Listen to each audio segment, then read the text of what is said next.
I actually saw George Wallace on stage in Birmingham, Alabama with the Commodores, minus Lionel Richie. And the Commodores sang to him once, twice, 3 times a governor. I swear to God. Oh, my goodness. So top that, Nigel.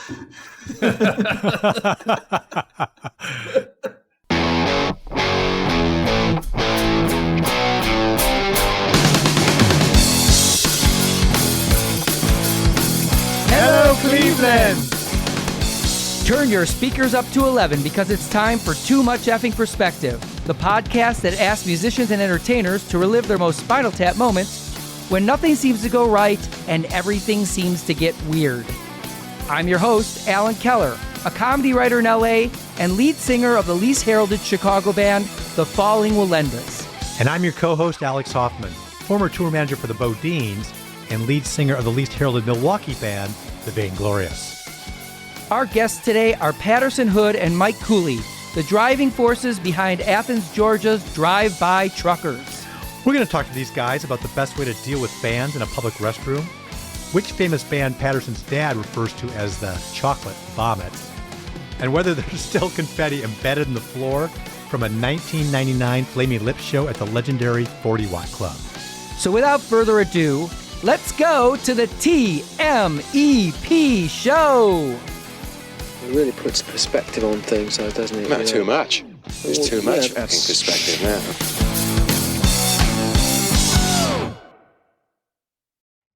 Alex, putting a band together is hard. I've had many bands, some lasted years, and some didn't last to the first gig.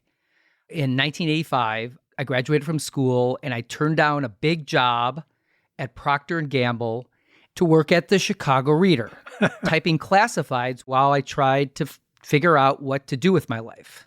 How's that coming? Well, it depends on how do you think of what we're doing right now. Anyway, once I opened a letter from an inmate at the Joliet State Prison requesting a subscription. Guess who that inmate was? Let me think. Joliet Jake Blues? No. I have no idea. That's a good guess, Who though. was it? Serial killer John Wayne Gacy. Whoa. You're kidding. Now, when I got it, I, was like, yeah! And I dropped it on the floor. Everybody in the office came by to look at it and wince. And I had to chopstick it with 2 pencils and throw it in the garbage. But that was just one of many. And occasionally I would find one from a musician looking for other musicians, and I would answer them and, try out for the band. And I found this one from this guy, and that guy was Charles Manson. No, but... Yeah, great songwriter. Great songwriter. I love to look at Hitler's paintings while listening to Charles Manson's demo tapes. It's just kind of something I love to do. I don't remember this guy's name, but I remember I contacted him. We jammed at his dad's deli after hours. Perfect for you. Perfect for me. I got a pastrami out of it. And that was it. I didn't join the band. I had nothing against the guy. I didn't talk to him again. Shoot forward a couple of months, I get called into my boss's office, and she says that this guy had called the Reader and claimed that he had sent numerous other ads in looking for bandmates, and that I was intercepting them and throwing them away. Well, first of all, you're really dating yourself by talking about letters being sent into the Reader and you typing up the ads. But aside from that, maybe John Gacy told him that you did that kind of thing. That's right. That would make a lot of sense. But frankly, even if I wanted to, there was no way I could have done that. We had tens of thousands of classified ads each week, and we had a dozen typists. But my point is, that's how most bands start. You meet some stranger on the internet or wherever, and you start playing music together before really knowing them. So it's no wonder most bands don't make it to the first gig. Yeah, it is really serendipitous. And on this theme of serial killers, for version 1.0 of my band, The Vainglorious, I did the same thing. I advertised in the local news weekly. I was actually looking for a female drummer. And guess who responded? A dude, right? He said, I think you're looking for a needle in a haystack. And I guess I was convinced because Sheila E. hadn't called. And so we hired this guy.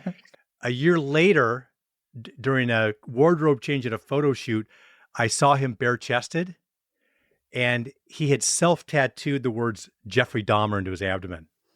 Oh, God. Yeah. A sidebar to that, just so you know, Jeffrey Dahmer's from Milwaukee. We're from Milwaukee. My sister's in-laws owned Dahmer's building. That's true. Wow. Yes. So Landmark. Way too many connections to serial killers for me. Yeah, this is really scary.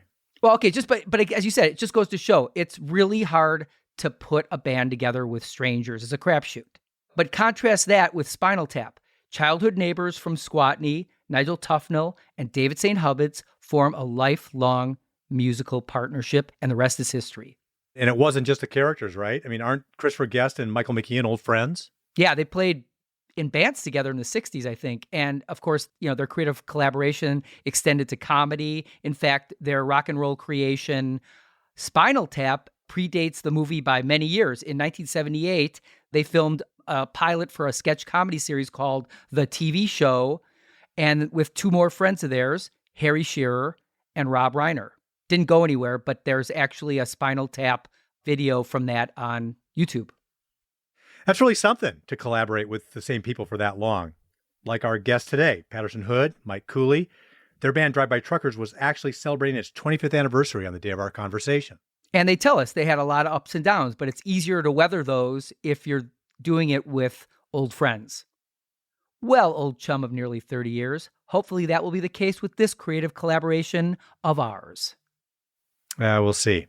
But anyway... That didn't sound too hopeful. Thanks a lot. In any case, as long as we keep things in effing perspective, I think we have a shot. Let's get to our conversation with Drive-By Truckers.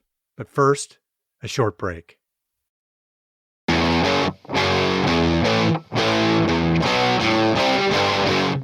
And now for our conversation with a guy who once asked the burning question, what kind of asshole would name a band Drive-By Truckers? That would be Patterson Hood with his bandmate Mike Cooley. We always start these interviews by asking our guests, what is their favorite scene from the movie This Is Spinal Tap, and why? I'm kind of fond of the one in the limo where the driver's just yada, yada, yada, yada, yada, and I think the Nigel character hits the button and the little divider starts coming up and the guy's still talking. I've never had that device at my disposal, but I've done the equivalent of that. The movie was long before we knew what a chatty Uber driver was, but now everybody's been in that scene where you wish you could just mute this guy. It's like, please, I just want to go to the hotel. Stop talking. It's like the whole Spinal Tap thing, the whole humor is based on the fact that those guys were taking it really seriously and being inept. And we sort of from day one embraced the fact that the very nature of this job is absurd. Yeah. And all the best parts of it come from the absurdity. I mean, our name is fucking Spinal Tap, for Christ's sake. Okay, tell us about one of your band's more absurd Spinal Tap moments. I think of Jason Isbell trying to take a shit that night in Detroit.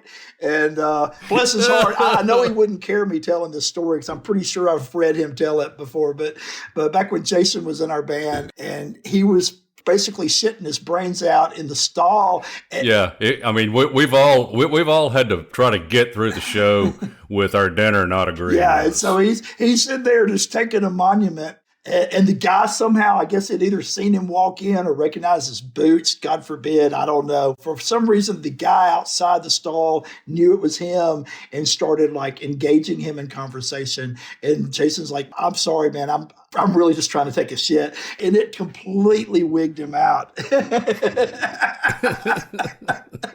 Well, there's a fine line between shooting the shit and actually shitting.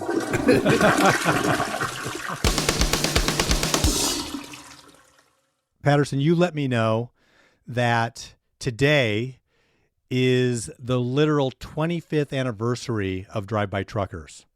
Yeah, which is almost anticlimactic because Cooley and I, we're hitting 36 years of playing together in a couple of months. But I thought we had passed 25 a couple of years ago. I don't know. Yeah, I think last year should count as like 10 years anyway, in every way. Haven't you guys been in 4 bands together? Yeah. What were those bands called? Well, the first one was Adam's House Cat, and that was the big one. We did that for 6 years, and that was like where we both kind of sort of learned how to be in a band. Adam's House Cat was way more Spinal Tap than Drive-By Truckers. Yeah. Totally. Yeah. We still thought this was something you should take somewhat seriously. Yeah. And as soon as you realize it's not, it gets a lot more fun. Yeah, this is all true. Our second was just a duo. Basically, the band broke up and we didn't get the memo, so we just kept playing together. And we were a duo. We called it Virgil Kane. All these bands were wildly unsuccessful. Then there was a third band that we ended up kind of... May I ask if this is Horsepussy? This was Horsepussy. And Everybody loves Horsepussy. I got to ask this, did Horsepussy and Ass Pony ever do a double bill? No. We didn't have a hair on our ass for not playing a show as Horsepussy. It was just a name that we thought was funny, and it was. Oh, yeah. And we should have just called a band that and played at least one show. I'd love to just still have a flyer in a frame. So that's not a real band? That was just a real band. We were a band at the time, and we called ourselves Horsepussy for a couple of days and never actually booked a gig under that name. Yep. And then there was like a break during which time I lived at my mom's house at 29 and wanted to jump off a bridge, moved to Athens, Georgia, and my life kind of turned around. I started trying to put together this band that I had in my head. And the big part of that was I wanted to play with Cooley again. And so I was basically trying to put together a band that I thought he would maybe want to play in some. And that became Drive-By Truckers. And that was literally 25 years ago today. I saved up some money and I bought a day of studio time. And I invited some musicians I had met in Athens, half of whom had never met Cooley before that day. And Cooley drove in from where he was living. He was living in Birmingham, I think, at the time. And we got together and we recorded 5 songs, 2 of which became a single that was the first thing we ever put out. And now is a collector's item on eBay. And I don't think I have one. If you don't have one, I'll give you one. Oh, cool. I've got 3. And you recorded 5 songs that day? Yeah, 5 songs that day. Yeah, you guys like the Ramones of the South. Yep. And then one of those songs ended up on our second album. And that was sort of the magic take when I knew that we had something. It's like, this is kind of cool. I like this. This is going to be fun. You know, no one got paid. It was all like beer and pizza. And at the end of the day, I was like, hey, everybody would like to play a show or 2. I'll book a couple things. And that was it. That was how it started. How do you guys relate to each other? Is your band a democracy? Is it a dictatorship? Or is it a anarcho-syndicalist cult? What is it? It depends on what needs to get done. It works real well at this point. It hasn't always, but it works real well at this point. If someone has a big opinion about something, everyone's pretty much like, oh, that must be important because someone has a big opinion about that. You know, I generally try not to piss him off. And I try not to get pissed off. Yeah. You know, there's a bit of a hierarchy because he and I have been together for so long. And then Brad, our drummer, he's still relatively new at like 22 years, 23 years. And and I mean, the really new guy in the band, we're hitting a decade with. So it's been super stable for the last 10 years after there was like 10 years of total chaos and drama and all kinds of bullshit. And then we kind of came out the other end of it. And it's been like kind of, like Spinal Tap. Yeah, it's been very fun. It's been very, very fun. I think the secret to us getting along is we just basically call each other by the most horrific names we can think of whenever we see each other. And so there's no pin-up bullshit, you know? Has one of you ever said about the other, we shan't work together again? Probably. You know.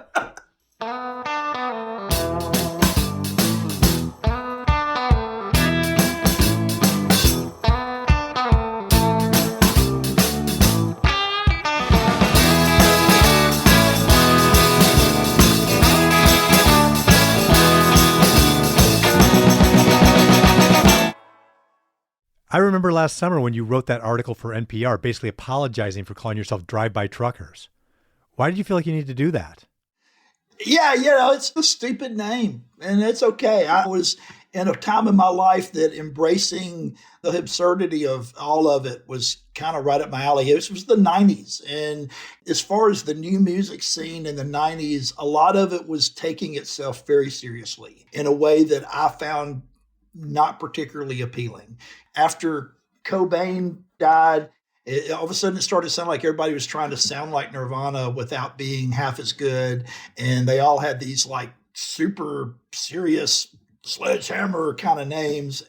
And so the idea of something kind of stupid was fine with me. All I was listening to at that period in my life was old timey country records and old soul records. And then I was really into hip hop. You know, the Atlanta thing was just starting up, and Outkast and bands like that were just putting out their first records. And I loved all that. And so it was just kind of a play on what I was into. I was like, gangster rap, which was something it was called at that moment in time, you know, and I was listening to old truck stop tapes of Red Sovine. I was like, Drive-By Truckers, you know. I bet we could sell out the Star Bar with that name.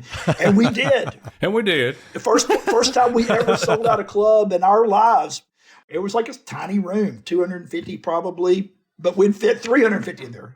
I'd spent a couple years working in clubs. I sort of knew what worked. I knew what not to do as far as the stupid shit that annoys club owners and the people who are going to be paying you at the end of the night. You know, I'd kind of figured out that, okay, if people come to see you and they drink a bunch of beer, the club owner is going to love you whether you're good or not. And so people came to our shows and they drank a lot of beer, and the club owners loved us. And in those early days, night after night, we'd get told, man, there was only like 40 people here, but goddamn, they drank like 300 people. It was great. When can you come back? You know, and so we just kept coming back. And then the next time there would be 300 it was people. it was performative drinking for a lot of years. My band, unfortunately, was a teetotaling band, and we were sponsored by Lipton, and the club owners didn't really appreciate it very much. Hello, cruel world, you big fat liar. Here's a wolf in cheap attire. Obviously, Spinal Tap went through drummers like toilet paper, right? We went through bass players. It was bass players for us. Well, your band is kind of like a revolving door of people. In the beginning, it was. Partly because I didn't know anybody. I mean, when I started this band in Athens, I was like super low man on any totem pole of the musical hierarchy of that town. I was a sound guy at one of the smaller clubs. I'd made some friends who all played in multiple bands that were way more successful than anything I'd ever done. And so they were kind of doing me a favor. It's like, hey, I booked a day of studio time. You want to come over? I'll buy beer. And it's like, oh, yeah, sure, you know. And they'd all heard my songs by that point because I'd probably opened for all of them's various bands solo by that time. Cooley drove over and we had fun, and then we just kind of kept it going. Yeah, there were 6 people in that original lineup. So if there was a show, I didn't make all the shows because I lived 4 hours away. Every now and then it would be all 6. Sometimes it would be 4. Sometimes it might be 2. Under the name Drive-By Truckers? Yeah. Like it would be, and that's really different. I've never heard of that before. Yeah, well, it's branding, man. You start with the brand, and then you build everything else around it. As terrible as the name is, I had the name first. I mean, I actually intentionally had that name. So that all lands on my sorry ass. I'm sorry, Cooley. I really am. If I'd had any idea. Listen, it could have been worse. It could have been Horsepussy. Oh, well, no, I'd love that. I mean, no, it's probably not worse. I'd take that. Patterson Hood lives in Portland, Oregon. And back in 2020, he took part in and filmed the George Floyd Black Lives Matter protests that were in the news. And that footage ended up becoming a powerful music video for the band's song, The New OK. Yeah, we've always had a political aspect to what we do. At the same time, I don't know if any of us ever really wanted to be like Jane Fonda. You know, it's like I wrote a song. I wrote What It Means because it was eating at me. The whole Ferguson thing, it just was happening at that time. And the Trayvon Martin decision had just come down where they weren't going to charge the guy. And it was so awful and terrible and wrong. And it was driving me crazy. And I wrote this song. And I thought, I don't know if the band will want to do this. I don't know. But I played it for her. And Cooley's response was basically to play me his new song, which was Raymond Casiano. And it's like, oh, okay, I guess this is going to happen, And the next thing you know, we basically were making the American band record. This isn't a new thing for you guys, though, obviously, right? Southern Rock Opera, when did you record that, 2000? Yeah. Something like that? I mean, Yeah. You were making social and political commentary in that For sure. album. I even asked you some things about that, Patterson. I remember it was some things I learned about George Wallace that I heard in the songs and the admiration between Ronnie Van Zant and Neil Young. I think I said to you, are you making that stuff up or is that actually factual? So I think you've made a commitment to that for decades. Yeah, I was really scared making that record of saying something that I couldn't back up, particularly in relation to the Wallace stuff. I was like reading books and taking notes, and I wanted to make sure the thing I said about Wallace winning in 82 with over 90% of the black vote, I wanted to make sure that was true because that's a big thing to say. It's like, what? Because it sounds so absurd unless you know Alabama history, and then all of a sudden it kind of makes sense because the guy running against him was so fucking terrible that the average black voter knew, at least they knew what they were getting with George Wallace. He had already kind of denounced his old ways, and he was courting the black vote by 1982. You couldn't win without it by that time. And so, we wrote a song about him going to hell, and that was the reasoning why he was in hell, is because he was that guy, because he was willing to sell out in order to win. And so I want to make sure that I wasn't full of shit on something like the 90% thing or whatever. If someone called us on it, then our whole record, it didn't work. Well, first of all, I'll tell you something. In 1988, my band Women's Liberace, talk about a stupid band name. That's awesome. Damn, Cooley. Why didn't you think of that? We were on a Rolling Stone list for the best new band name. Not best new band, but best new band name. I told you. But anyway, Women's Liberace was a Milwaukee band, and we have a connection to George Wallace in that his assassin, Arthur Bremer, was a hometown boy. Right. So when Wallace, I guess, retired from public life in about 1989 or 90, I wrote a little kiss-off song to him called Good Riddance that was on Women's Liberace's 8-song tape, Adam and Naive. Huh. One final Wallace thing. Speaking of Spinal Tap, this is better than anything in Spinal Tap. I actually saw George Wallace on stage in Birmingham, Alabama with the Commodores, minus Lionel Richie, because he had already left the band. And the Commodores sang to him once, twice, 3 times a Governor. I swear to God. Oh, my wow. goodness. So, top that, Nigel.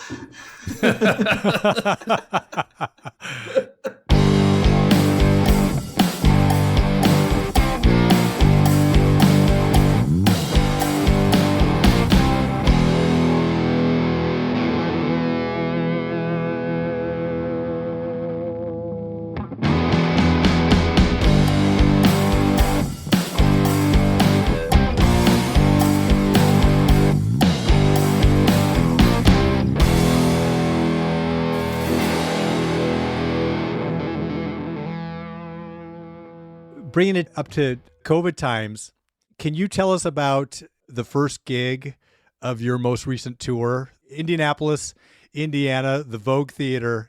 Oh, yeah. We were 2 songs into sound check, and our tour manager basically told us that we were going home. Yeah, that day and the couple of days after Were like terrible. Yeah. Really strange, looking back on it now, because we were kidding ourselves a little bit. We were in denial about what this was actually going to be. We may have to cancel 2 months of our tour. A few weeks. It could be 2 months, dude. It could actually be 2 months. Right. What are we going to do? It could be all summer. And honestly, when I left the house, I wasn't feeling good about finishing that tour. And by the time we got to Indianapolis, the rest of that tour was canceled, and they were dropping like flies.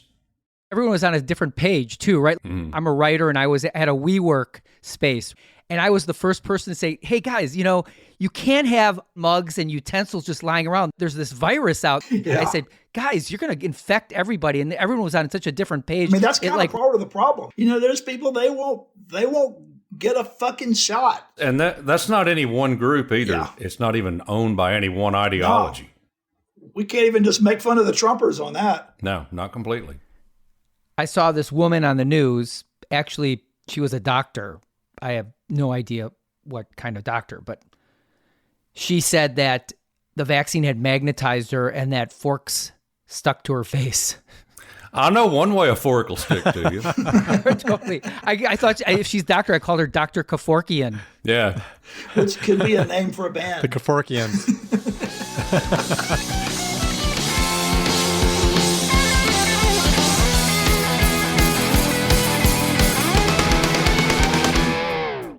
Athens, Georgia is probably the original indie music scene, right?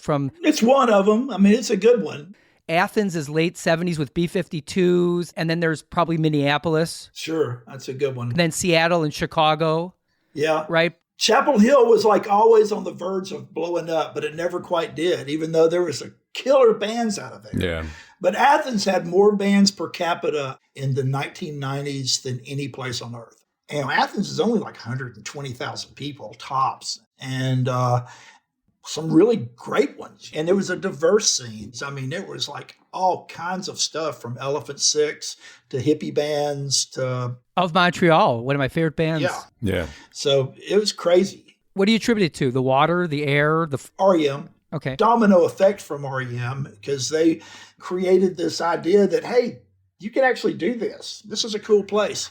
And it was a cool town. I mean, I live in Portland, and people all the time are like, did you have culture shock when you moved from Athens, Georgia to Portland, Oregon? It's like, no, I had culture shock when I moved from Muscle Shoals, Alabama to Athens, Georgia.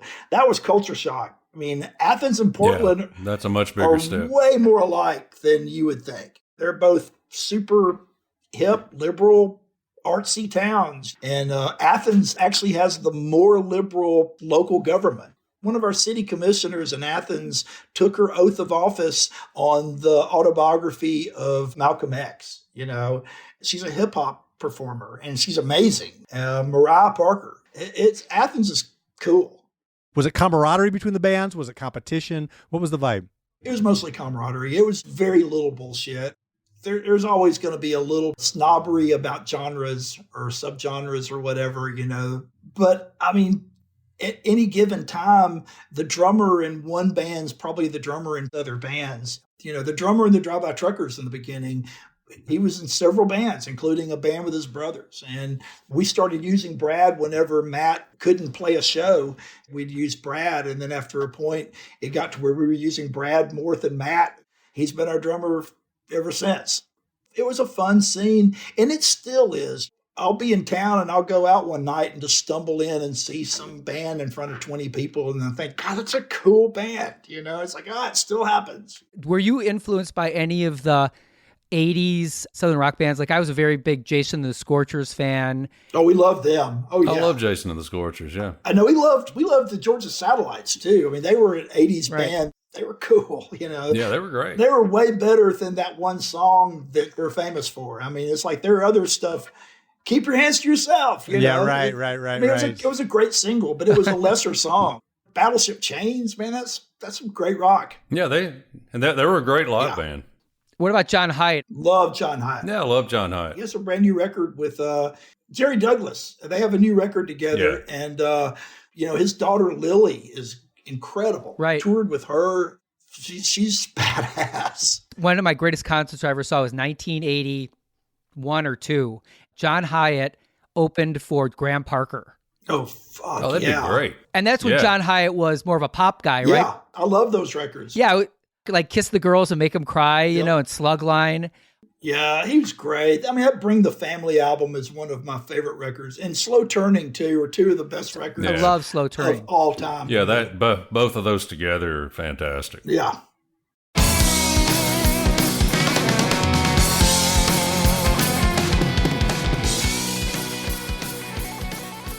Patterson, you did sound for a while. You were at least on the sound team, right, at the legendary 40 Watt. And I was with several bands that went through there. Radiohead played there, Bodine's played there, and I know for a while Barry Buck, Peter's ex-wife, owned the place. I don't know if she still does. She still owns it. Yeah. She's a close friend, one of my favorite people. And Valina, who works with her, she's been booking it since before I moved there. It's like 92 or something. Wow. There's still people who worked there when I worked there. Any crazy stories from the 40 Watt? I mean, yeah, you know. Yeah, I mean, once upon a time, the end. Yeah. Every waking moment qualifies as a crazy story. For sure. One of the managers there, he would hire me to make extra money cleaning up after shows, just, mopping the floor and shit. And his name was Craig. He ended up coming to work for us. He worked on the road with us as our merch guy for 7 years, and unfortunately has passed away. He and I had to mop the floor and clean up after a Flaming Lips show on the Soft Bulletin tour. And hundreds of pounds of confetti mixed with all the spilt beer on the floor. And you come in the next day and it had become like cement. And so we were literally like scraping the dried confetti and dried beer off of the concrete floor for like 8 hours a day. I want to say we played a show there maybe a few weeks after that, and there was still confetti from that show on that floor. I'll guarantee you there is still confetti on that floor from that show. Well, coincidentally, my bandmate that I've been together with for over 40 years, and he played bass on Soft Bulletin on the song Superman. That's my favorite Flaming Lips song. It's one of my favorite songs in the world. So, is that crazy? Yeah. Tell me if this ever happened to you. So he and I were once at a bar, and we were talking to this guy, and we told him we were musicians, and he goes, "Oh, you're a bassist?" To my friend. He goes, "I'll tell you my favorite bass. It's Superman on Soft Bulletin." It's a great part. And he goes, "That's me." Well, I'm Facebook friends with this guy here in Portland. He's a studio owner and session player from years and years back. And his name's John Neff, which is the same name as a former pedal steel player in the Drive-By Truckers, incidentally. And so we become like Facebook friends. But I just found out the other day, he's the guitar player on Me and Mrs. Jones by No Billy way. Paul, which is that's one of my favorite songs ever. Me too. Well, so I was at a preschool, and there was a dad there, and he was a guitarist, and we were talking about guitar. I go, my favorite guitar album of the last 10 years is the first Frank Black and the Catholics album. It's a great record. And he goes, "That's me." And he goes, "It was Lyle Workman." I go, wow. "I honestly did not set you up for that. I had no idea." My dad played bass on a Frank Black record. Which one? What's the name of it? He actually played on 2 of them. Teenager of the Year. And it's like several after that, like 2003, 2002. I don't know, sometime like that.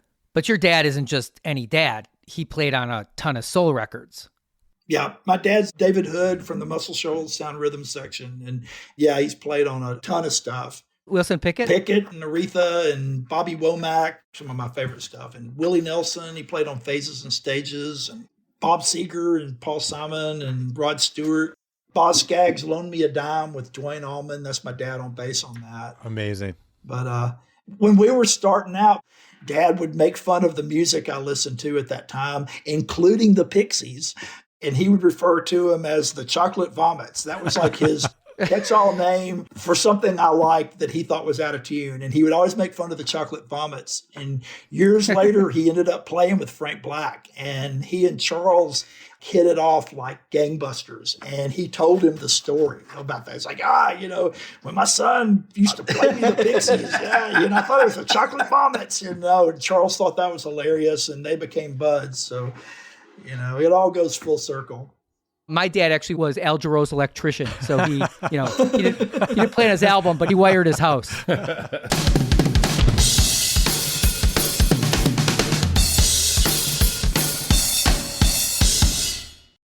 Cooley, you said that Drive-By Truckers have some gigs booked for later this year. Yeah. What's that look like?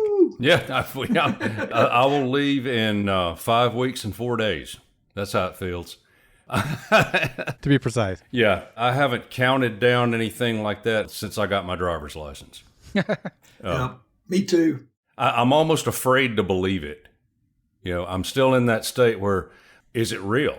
Is it really going to happen? It's I had a question, like the movie The Hurt Locker. Yeah. Remember, he comes back from Iraq and he just can't adjust. And I know a lot of musicians like that. They live for the road and they don't know how real life is, right? How did you guys feel about being laid up for that long? It sucked. Was it hard? Yeah, absolutely. It took a toll on our mental health, no doubt about it. Absolutely. I think here in this part of the country where nobody gives a shit, that was another thing that was so hard, was because people who do what we do were pretty much the only ones that were still sidelined for the last 10 months. Almost everybody else was back at work under some form or another, little inconvenience here or there, but touring performers were the ones that were going to be down for the count for the duration. Yeah. Well, let me ask you this, Cooley, because you mentioned the mental health impacts. Those have been profound. Has there been any kind of support in an organized way? Has the Grammy Association or ASCAP or BMI or any kind of groups that work with musicians all the time come forward with anything? Sure, I haven't sought it out, but yeah, there were a number of groups that were trying to help everybody weather it financially, because people who do crew work had no income. Yeah. Right. They worked by the tour. I'm sure there were some folks out there within the industry helping hook people up with what they needed if they needed it. Luckily, I was able to talk myself down over and over and over and over and over. Gave yourself talk therapy. Yeah. And our big nonprofit that we've had the most involvement with for 21 years now is called Nucci Space, and it's in Athens, a musicians resource center with their emphasis on suicide prevention.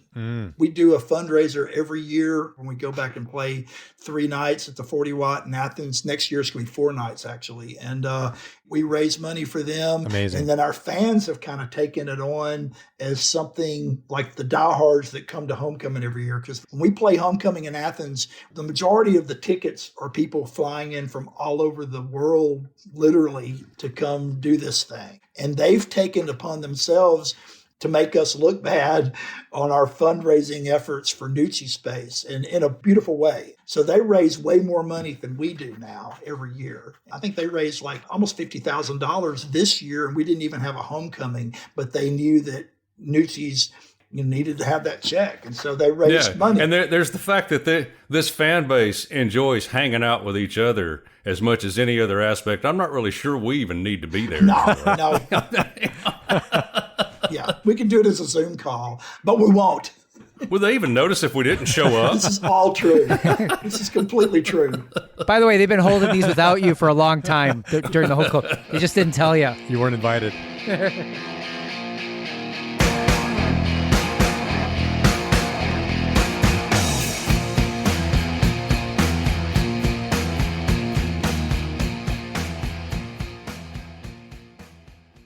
In our careers, we end up opening for people that we really admire.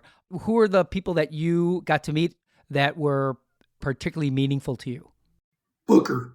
Yeah, Booker. Booker T. Jones is just the one. That was definitely like one of the highlights of my life, was making a record with him. And then touring with him. Touring with him was even better than making the record, because we made the record, we'd never met him. Oh, wow. We literally met him on the first day of recording, and we only had 4 days to record together. And so there was a certain amount of shit and bricks, because we got to get this done really quick with this person we've never even met before, that we look up to like on the highest degree. And over the course of those 4 days, we became, I think, a different and better band. It was one of the most amazing experiences of my life. He taught us more about ourselves and about our band, I think. It's like amazing. And Patterson, you told me that Mike Mills has been a good friend and supporter. Oh, yeah. Wonderful. Wonderful. All the REM guys have been, lovely to us. I'm friends with Peter Buck, too, who is my neighbor. So, yeah. This has been great fun. Where can people get the latest on your music, your tour dates, all that sort of stuff? There's drivebytrucker.com. That'll take you to most anything. Yeah, and I'm sure probably 1,000 different Facebook places too. And He and I have a duo we call the Dimmer Twins, and we're actually doing That's a good name. That's one of our better ones. That's the good one. Yeah, I like that one. What is it again? The Dimmer Twins, not to be confused with the Glimmer Twins, Mick Jagger and Keith Richards. Oh, the Dimmer Twins. Yeah, we're the Dimmer Twins. I mean, right now we're booked through June of next year, including Europe. We're coming out here, the West Coast, in February. And so, yeah, come look for us. We'll have a ball. Well, that sounds great. Thank you, Cooley. Yeah, sure. Thank you, Patterson. Good luck with the year ahead. And Patterson, I'll see you in the backyard. Good meeting you guys. Thanks a lot. All right. Take care. Take care. Bye-bye.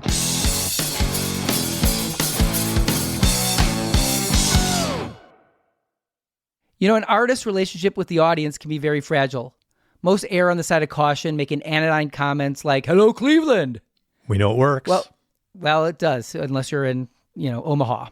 But, once I had to sing at a Jeff Buckley memorial. And I love Buckley, and this was soon after he tragically died. The concert was at a coffee shop in Chicago where he was very popular and played many times. And as I stood at the mic waiting for the band to kick in on Lilac Wine, I felt like I needed to release the tension because this was a celebration of his music, not a funeral. So I said, Jeff's not performing tonight, because it looked like they were expecting him to show up. Needless to say, it was not something I should have said. And worse, his mom was in the audience, which I found out later. That I didn't know. Another in your streak of self-sabotage moments.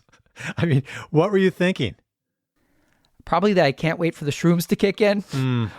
But on a serious note, I think about how hard it must be to be a politically progressive Southern artist today, like Drive-By Truckers, and sing a political song to a crowd in, say, Alabama. You're in the middle of this nation's divide, and if you care more about your career than your integrity, it's easier to avoid provoking your audience. But Patterson and Cooley don't care. They'll play a song in Birmingham and sing the words, "It's summer in Portland and everything's fine. Black Lives Matter holding the line. We've got mommies and vets taking fire from the cops on the beat and the occupiers." Wow. That's really something. I mean, taking the truth where it's not welcome is courageous and admirable. And I think the longevity we mentioned at the start of the episode really comes into play here. It sure helps when partners have each other's backs, like Patterson and Cooley have for over a quarter century. And like I've got yours, old chum, even though we're on Zoom.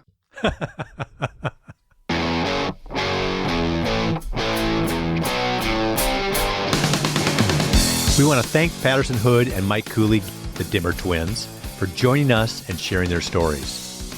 And gratitude to the artists, Harry Shearer, Christopher Guest, Michael McKeon, and Rob Reiner for their creation, Spinal Tap, and all the joy and laughter it has provided to 2 generations of music fans, and the cautionary tales it's given to musicians everywhere. Find the film, This is Spinal Tap, on iTunes, Amazon Prime, and listen to the music on your favorite streaming service.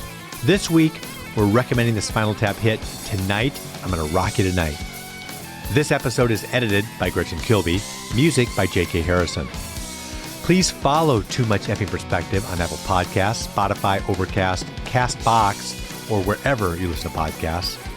To learn more about the series and us, your deeply unqualified hosts, visit our website, tmepshow.com. Although it would be as great as having armadillos in our trousers, this podcast is not affiliated with This is Spinal Tap, and no person or entity connected with the film has sponsored or endorsed its content. This podcast is not affiliated, sponsored, or licensed by Authorized Spinal Tap LLC or Century of Progress Productions. On behalf of my co-host Alex Hoffman and myself, thanks for listening. We're going to leave you with a song I wrote with my friend Mike Benign and our band Happyless, Happiless, called Hopscotch Town, available on iTunes and Spotify. So until next time, see you on Too Much Effing Perspective. In Hopscotch Town, cameras and sound are all around. They blend into the landscape. Smile, you are on tape. In Hopscotch Town, the lights astound. The music drowns the sounds of gavels and chains and the outgoing trains. This world is yours for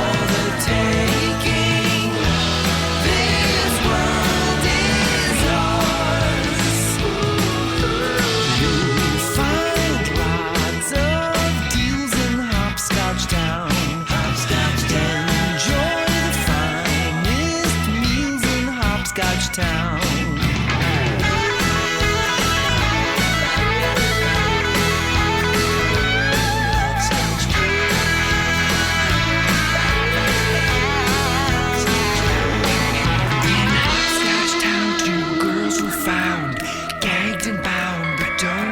That deter you.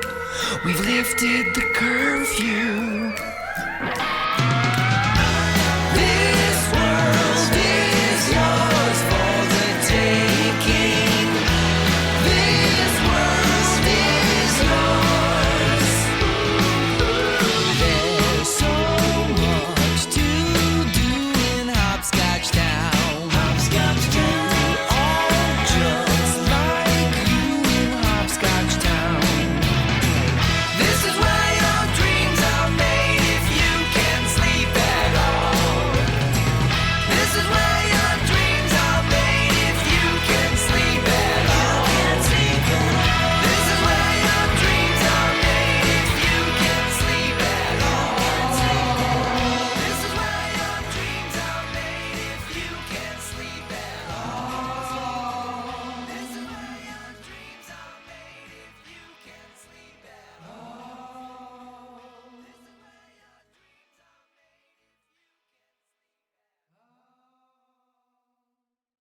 Evergreen Podcast Network.